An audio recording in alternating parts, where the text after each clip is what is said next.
रात में हमको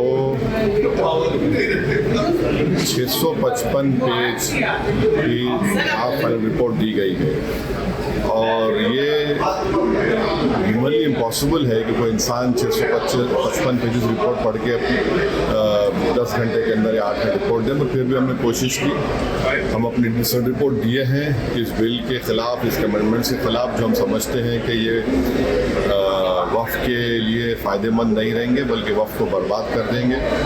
और ये ख़ास तौर से मुसलमानों को उनकी इबादत से महरूम करने के लिए ये आर्टिकल 26 का एक ग्रेव वायलेशन है। उसमें वफ़ बाय यूज़र को निकाल देना और फिर लिमिटेशन एक्ट को अप्लाई करना, इवैक्यू की प्रोविज़न को हटा देना, ओवरराइडिंग लॉ को हटा देना, कलेक्टर को ये इख्तियार देना कि वो गवर्नमेंट प्रॉपर्टी का तय करे, ये सब वफ़ के मफाद में नहीं है, वफ़ के फेवर में नहीं है। इससे हम शुरू से मैं कह रहा हूँ कि ये मुसलमानों के ख़िलाफ़ बीजेपी ने अपनी आइडियोलॉजी की बुनियाद पर इस तरह का बिल लाया है और इससे वक्फ बोर्ड को नुकसान पहुंचाने के लिए, मुसलमानों की मस्जिदों को छीनने के लिए, और फ्यूचर में ऐसे बहुत से इश्यूज़ खड़े हो जाएंगे इस देश के सामने जो ज़रूरत नहीं है इस देश को। मगर हमने पूरी कोशिश की इस कमेटी में रहकर अपने दलील से क़ानून का इस्तेमाल करके, अब पार्लियामेंट में जब ये बिल लाया जाएगा हम वहाँ पर भी इसकी मुखालिफत करेंगे और ज़रूरत पड़ी अगर हमारे बड़े बोलेंगे तो हम आवाम में भी जाकर इसका एहतजाज करेंगे। सर, मतलब अगला स्टेप पार्लियामेंट में बिल आने के बाद क्या होगा सर? अगले स्टेप पार्लियामेंट में जब ये बिल आया जाएगा तो उस वक्त पार्लियामेंट में डिबेट होगी। हम तो शुरू से इस अमेंडमेंट्स के ख़िलाफ़ हैं, हम डिसेंट रिपोर्ट भी दे रहे हैं, पार्लियामेंट में भी हम फिर से अपनी आवाज़ को उठाएंगे ताकि देश की जनता को मालूम हो सके कि किस तरीके से एक ही समुदाय को टारगेट किया जा रहा है।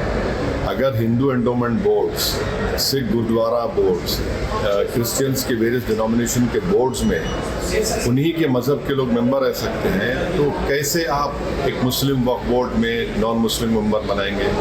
जो उनको पावर्स हैं बाय यूसेज के, वो कैसे आप वक्फ बोर्ड को नहीं देंगे? तो ऑन पैरिटी के ऊपर हम बात कर रहे हैं, तो ये सब देश के सामने रखेंगे। वैसे साहब, दिल्ली चुनाव में आपके कैंडिडेट को सुप्रीम कोर्ट ने कुछ शर्तों के साथ 3 तारीख तक कैंपेन करने के लिए जमानत दे दी है, क्या कहना है सर? सुप्रीम कोर्ट ने उनको इजाज़त दी है ताहिर हुसैन साहब को, वो अपनी इलेक्शन कैंपेन करेंगे मुस्तफ़ाबाद में, और हमको यकीन है कि मुस्तफ़ाबाद की जनता कि वो लोकल कैंडिडेट वही है और उनको पूरा साथ मिलेगा और मुस्तफ़ाबाद को डेवलप करेंगे। और जिन्होंने वहाँ की जनता को तकलीफ़ दी, पीने का पानी का कोई इंतज़ाम नहीं है, कचरा भरा हुआ है, ड्रेन्स उबल रही हैं।